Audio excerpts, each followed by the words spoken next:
Hello， 各位观众大家好，欢迎收看今天晚上的恐怖怪谈。今天晚上我要介绍世界上哪一个人恐怖，今天发生在世界上哪一个角落呢？我必须说，今天这则恐怖怪谈还蛮有趣的。为什么？因为，我只能说这个怪谈这个经历是发生在印度，但我觉得他碰到这样的事情真的是有够倒霉的。我换个角度这样跟大家说哈，你们有没有时候在晚上回去的路上走比较不常走的，然后你会在那条路上被一些不干净的东西跟，或者是被怎么讲，就是被附身等等这样的一个状况。没错，今天这则发生在印度的一个经历其实就类似这样，而且后面发生了很多事情。至于是什么样的一个状况呢？接下来我就来介绍给大家咯。我亲眼看到这件事，当时还有一群人在现场，但还是怕得要死，也更坚定我对灵异存在的信念。这是印度一个节日叫拉克西节，这是兄弟姐妹的节日。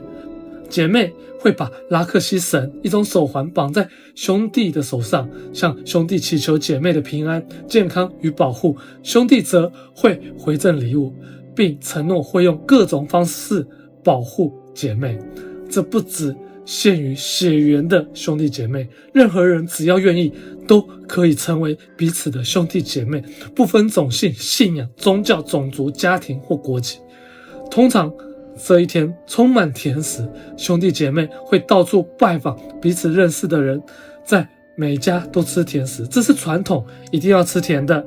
在印度某些地区文化里有很强的信念，甜食糖会吸引灵体，他们也相信女孩子散着头发会吸引灵体。科学派的人会说这只是迷信，但相信的人是非常的坚持。于是那天，我的一个朋友曼尼许和另一个朋友一起骑机车去他姐姐家。曼尼许是机车的主人，他载着我的朋友，他们为了避开塞车，选了一条比较少人走的路，抵达姐姐家。完成仪式后，吃完甜食后，他们又走同样的路回家。晚上回到家时，曼尼许开始行为异常，他把自己关在房间里，整个人黏在床上，像被什么东西吓坏了。他缩在床的一角，全身发抖。他爸妈看到时非常的担心，不知道到底发生了什么让曼尼许变成这个样子。这种情况在节日后又持续了2天。我朋友被叫去问，他们路上是不是出了什么事，跟谁吵架，或是受到威胁，才会让曼尼许这么的害怕。那天我跟我朋友一起去曼尼许的家，他回答说他们只是去姐姐家，路上遇到几个朋友，然后回家，没有任何的意外，也没有跟人起冲突。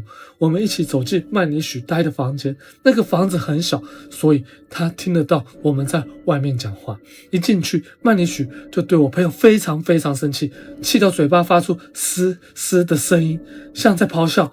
他甚至不看任何人的眼睛，就大声说我朋友在说谎，说那天曼尼许骑机车时，我朋友跟他在一起，把他碾过2次，害他受伤。我们全部人都震惊，因为曼尼许身上完全没有伤痕，也没有任何外伤，而且他讲话的语调和声音完全不是原本的他，而是尖锐粗鲁，完全不看任何人。当时我完全搞不懂怎么回事，因为他讲话那么粗鲁，我还以为他们2个有什么误会或吵架。我朋友没有说出来，我一边听一边观察曼尼许的肢体动作和姿势。他从来不直接对视，坐在床上，脚放在地板上，面向墙壁。我们站在他右边大约70到80度角的位置。我看见曼尼许从眼角偷偷瞄我们，然后眼珠快速转回墙壁。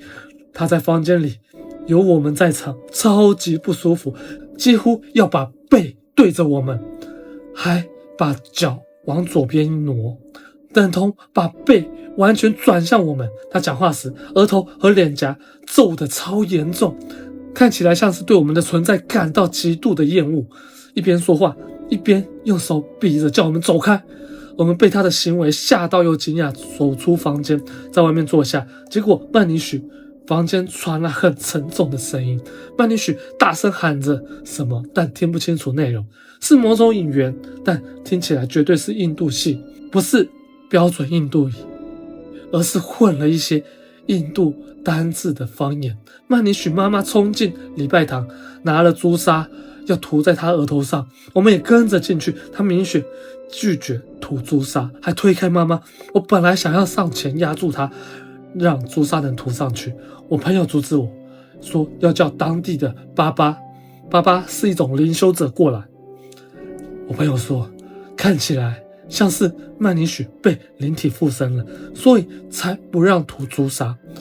这个巴巴很特别，他是个受过良好教育的人，在私人企业上班的员工，会帮被灵体困扰的人。他那天晚上带着2袋东西，看起来准备得很充分，来到他们家。他进去坐在曼尼许所在的房间，开始跟他说话，没有念经，没有涂东西在额头，什么仪式都没有，就是单纯的聊天。他用大家都听得懂的语言，印地语。他简单问了几句，你怎么了？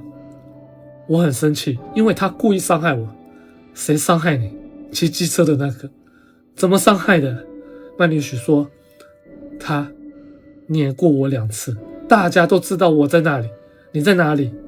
我坐在我待了200年的地方。哪个地方？兰格雷兹巷。你叫什么名字？雷西玛 B。 你坐着的时候别人看得到你吗？看不到。如果看不到，他怎么会撵到你呢？他应该要知道。他不知道你在那里，那是意外，他不会再放。现在放过他吧，走吧。错误是要付出代价的。回到你的地方，那是意外，他不会再犯了。错误是要付出代价的。你想要什么？2只羊。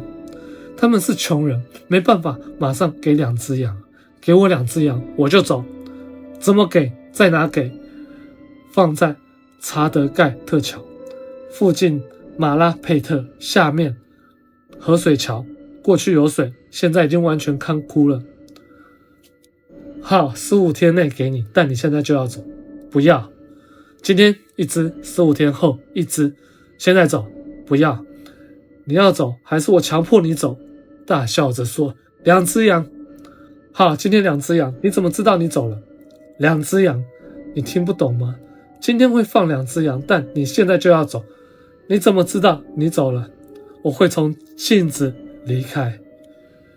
我们怎么知道你从镜子走了？你们会知道的。怎么知道呢？你们不懂，我走了你们就会知道。好，现在走。你的羊今天会放在那里。2秒后，房间里的镜子啪一声碎了，我们6个人就站在巴巴旁边。我们看着这一切的对话，整段对话两边都用得很大声，很愤怒的语气，像在吵架。巴巴完全没碰他带来的东西，也不需要。镜子碎掉后，我们知道灵体离开了。巴巴说，这个灵体附身是为了报复，因为那天他们为了避开塞车走小路，不小心骑机车碾过他。那个地方就是他住了很久的地方。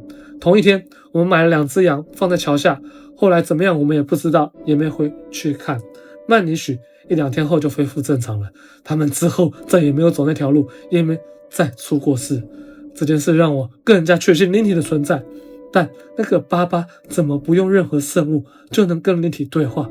这是不是代表除了神道之外，还有其他方法对付灵体和灵异现象呢？还是说这个巴巴本身就已经培养出神的力量和支持？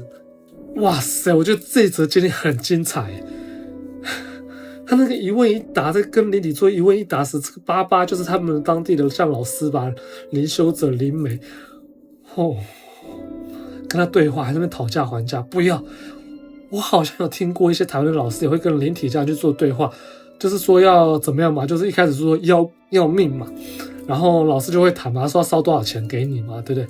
那印度那边好像没有烧纸钱的习惯，我也不知道。巧有的话会不会比较简单一点，不用再去买2只羊，羊也是无辜的，很可怜，拿来吃不是更好吗？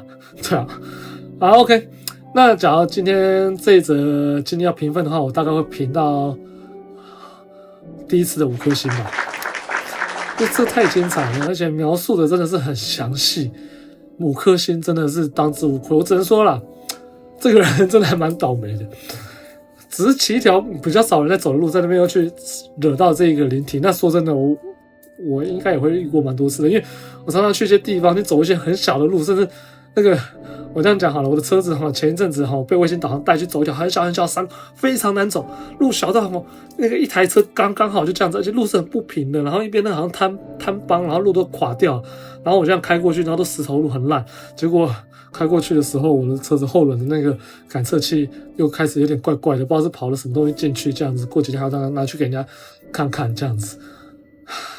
所以路还是真的不要乱走了，你又不是我的工作，我常常去走那些地方，你又不是邮差，对不对？假如是邮差的话，你每天走的路也大概都是那样子，不是？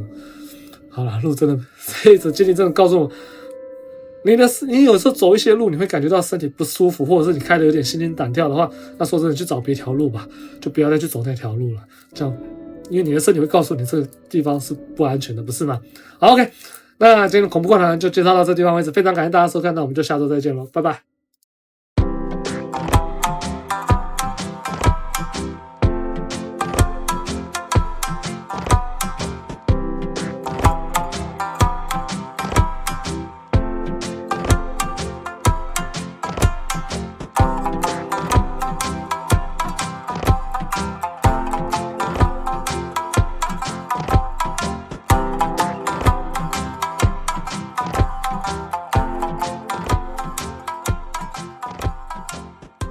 咿呀嚓嚓。